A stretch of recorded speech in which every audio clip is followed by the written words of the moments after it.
Halo guys, welcome back again to my channel bersama saya Hansen di sini, dan seperti biasanya setiap harinya saya akan membuatkan video seputar cryptocurrency. So, bagi teman-teman yang tertarik seputar cryptocurrency, boleh aja langsung bantu saya like dan juga subscribe. Jangan lupa juga untuk hidupkan lonceng notifikasinya supaya teman-teman gak ketinggalan update terbaru seputar cryptocurrency. Apa kabar hari ini teman-teman semuanya? Mudah-mudahan baik-baik semua, sehat-sehat dan terhindar dengan yang namanya corona. Harusnya juga dalam keadaan mood yang baik ya, karena harusnya sudah dalam keadaan cuan hari ini kalau yang udah nonton video saya semalam.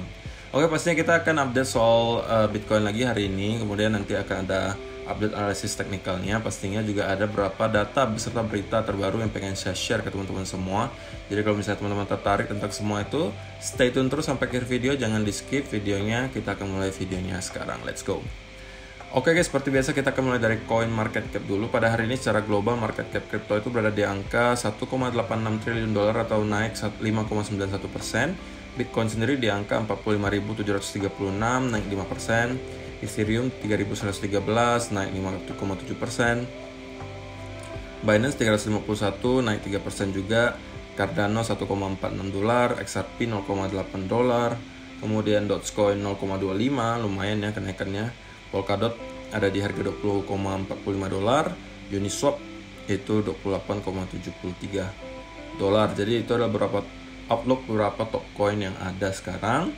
Nah, sekarang kita langsung masuk ke chartnya Bitcoin aja, dan kita mulai dari daily dulu ya guys. Oke, sekarang teman-teman perhatikan di kemarin itu kita sempat nyentuh sedikit ke kotak biru kita di sini. Kemudian langsung kerja ke atas dan membuat sebuah candle hijau yang cukup panjang ya, dan cukup enak dilihat pastinya. Dan kalau teman-teman perhatikan untuk masalah EMA 50 dan 200 nya itu udah makin mendekat.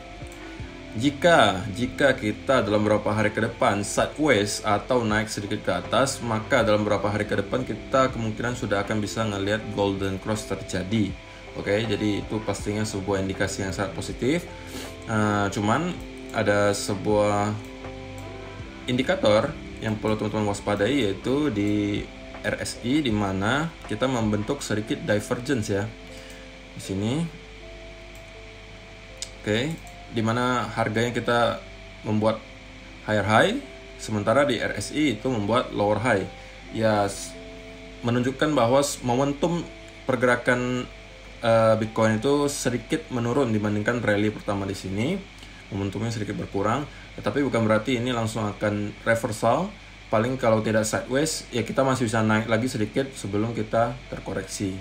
Oke, nah jadi itu saya cuma pengen share ke teman-teman. Kemudian apa yang akan terjadi selanjutnya kira-kira? Nah, untuk lebih jelasnya kita masuk ke 1 hour chart deh. Untuk 1 hour chart kita nggak perlu lagi EMA nya. Oke, kalau misalnya teman-teman nonton video saya kemarin, kita bahasnya itu ketika harga Bitcoin berada sekitaran di sini lah ya.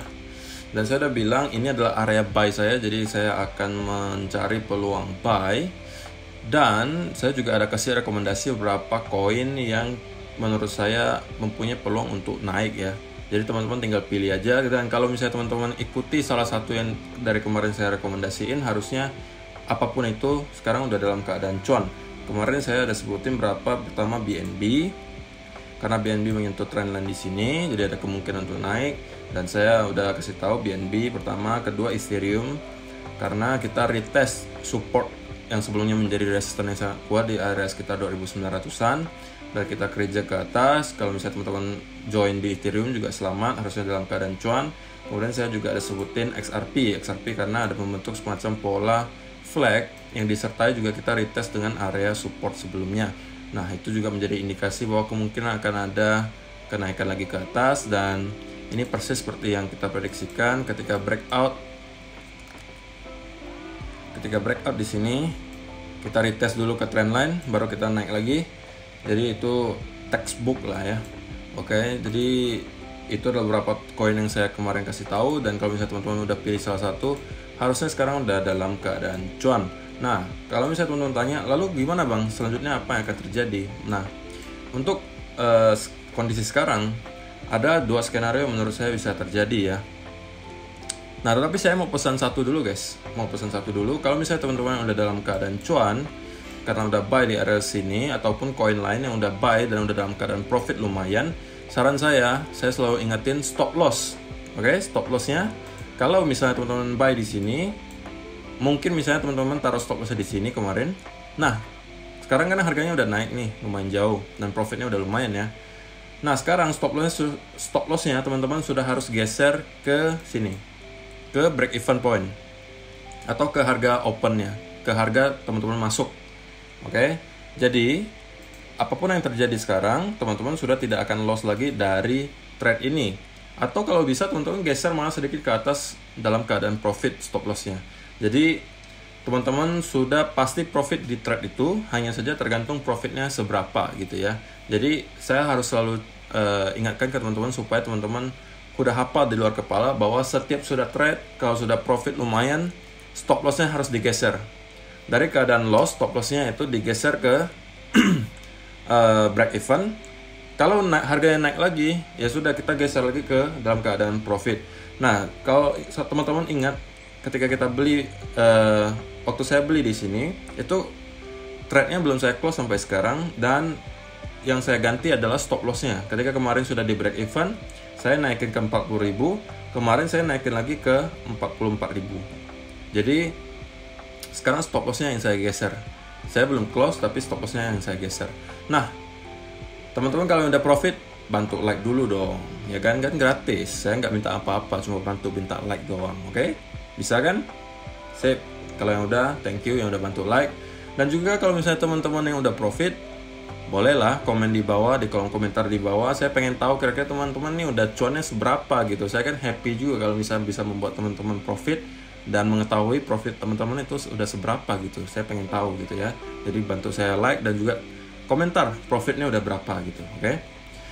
Nah, kalau untuk skenario-nya yang berikutnya bisa saja terjadi ya. Karena kemarin kita udah sebutin guys, kalau misalnya area resisten berikutnya adalah di area kotak biru kita ini di sekitar 46.900-an sampai 47.000. Kita kemarin tadi sempat nyentuh sedikit di kotak birunya, kemudian langsung di bawah reject lagi ke bawah sedikit.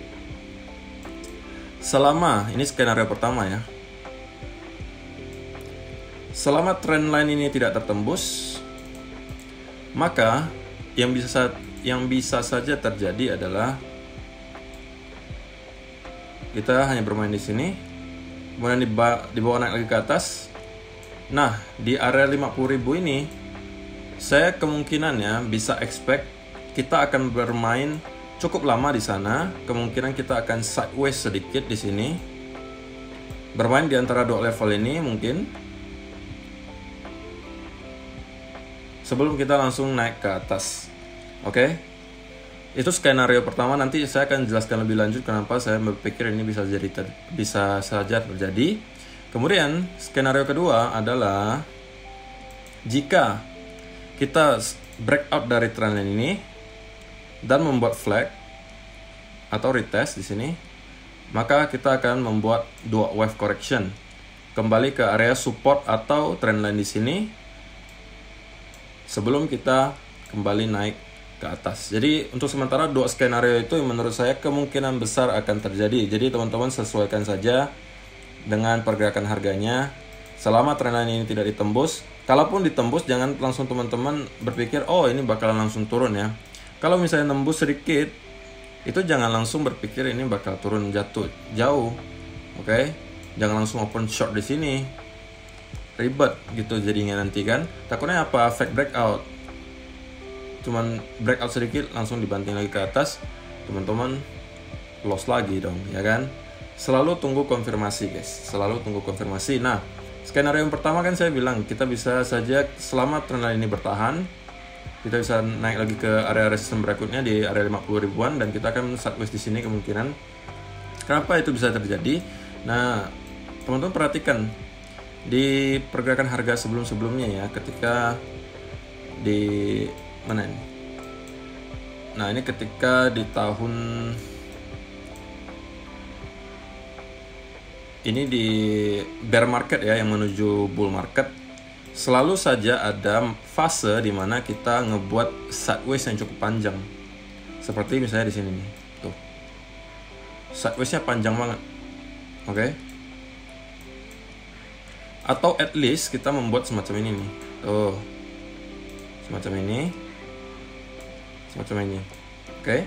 Itu semua adalah pergerakan sideways. Kemungkinan tidak akan sepanjang ini, oke, tapi bentuknya mungkin mirip-mirip seperti itu. Nah, teman-teman kalau zoom out lagi di sebelum-sebelumnya kayaknya juga pernah selalu sih kayaknya sering terjadi hal seperti itu ketika kita dari koreksi yang besar pengen menuju all time high lagi, selalu ada fase dimana kita sideways cukup panjang. Nah, di sini teman-teman perhatikan ini adalah konsolidasi di pertengahan bull market juga di tahun 2013. Nah, yang terjadi di sini juga sideways cukup panjang di area sini. Oke. Nah, di sini juga harusnya ada nih ketika kita ada di peaknya, kemudian kita di sini bear market. Kemudian ketika menuju all time high lagi, teman-teman bisa lihat nah di sini juga fase sideways cukup panjang. Oke. Nah, naik lagi menuju peak berikutnya dan kita di sini bear market. Nah, di sini juga ada fase sideways yang cukup panjang. Di sini juga ada sedikit-sedikit.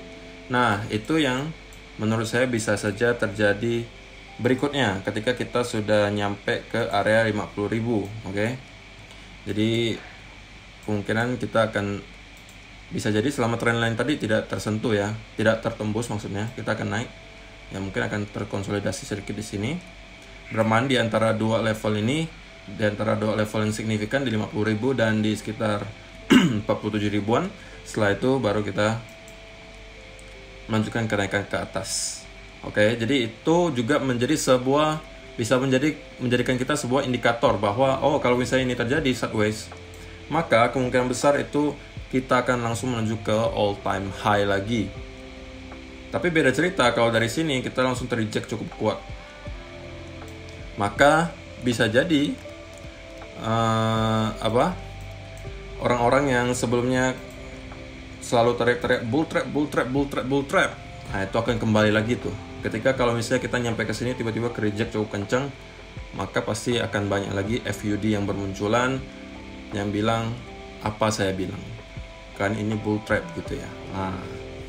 Tapi kita optimis saja, kemungkinan kita tahun ini atau akhir tahun ini masih akan melihat all time high karena pergerakan harga sementaranya cukup meyakinkan kelihatannya ya. Dan berita-berita terbaru hari ini yang datang adalah beberapa data lah ya.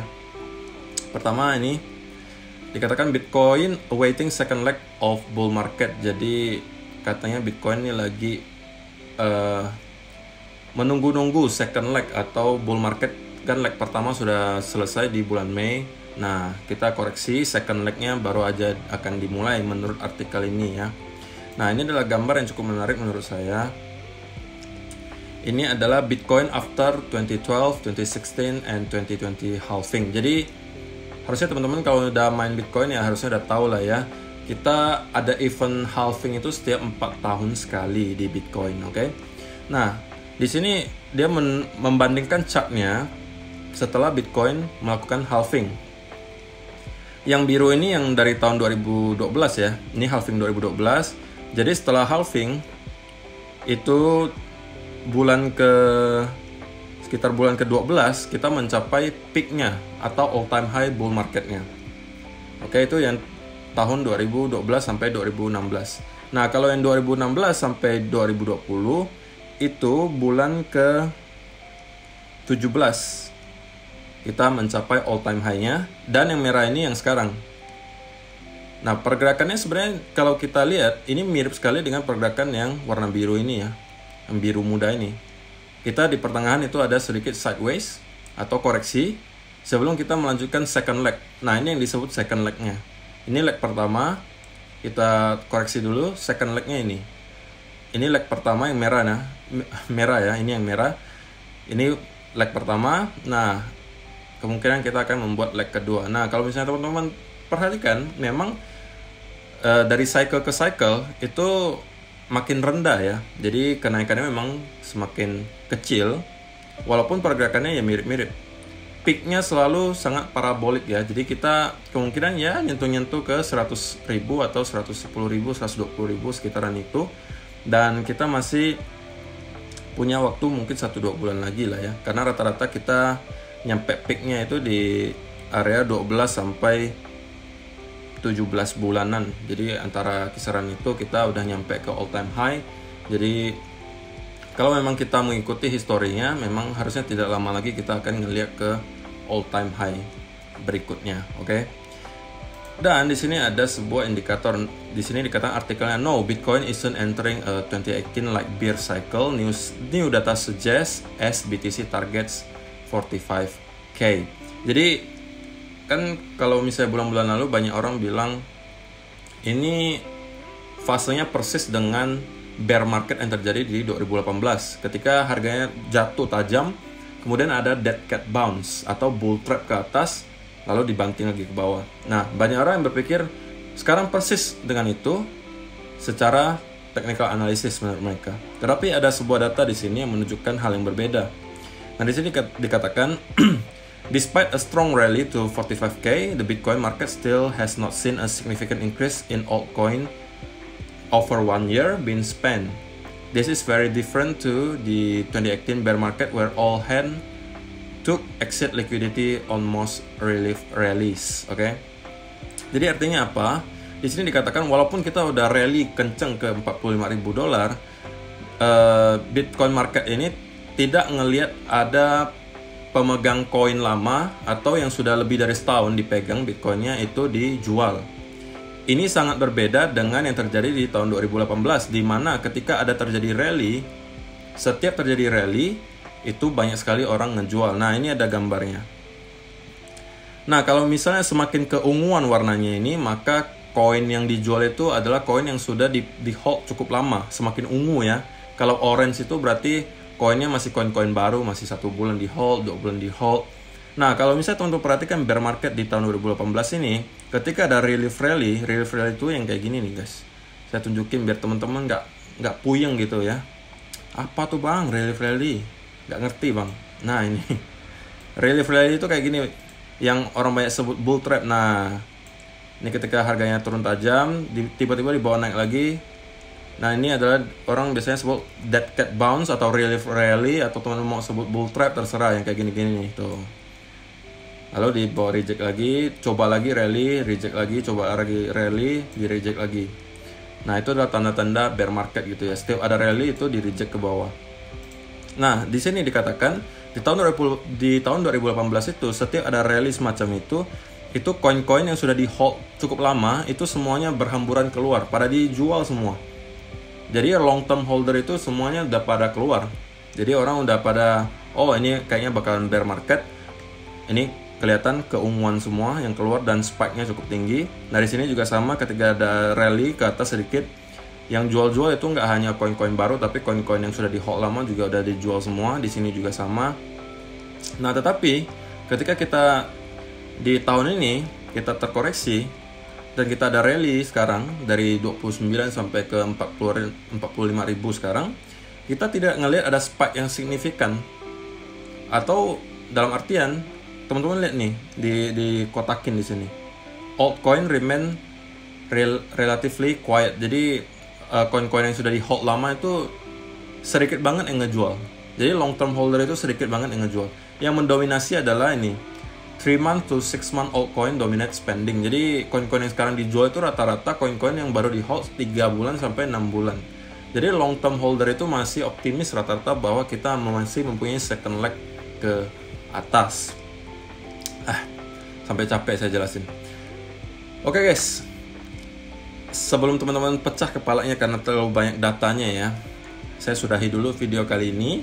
Terima kasih yang sudah menonton, semoga bermanfaat. Dan jangan lupa guys, like-nya pertama, kedua komen sudah profit berapa, saya pengen tahu gitu. Udah profit berapa persen, atau udah profit berapa dolar, misalnya udah profit $10.000 misalkan kan, atau pengen beliin saya nasi gitu, pengen beliin saya makanan kan boleh juga, martabak misalnya. Enggak bercanda guys. Saya cuma pengen tahu aja teman-teman, profitnya seberapa, persentasenya berapa, atau udah berapa dolar profitnya. Komen aja di kolom komentar di bawah, oke? Terima kasih udah nonton, kita akan bertemu lagi di video yang berikutnya. Bye bye.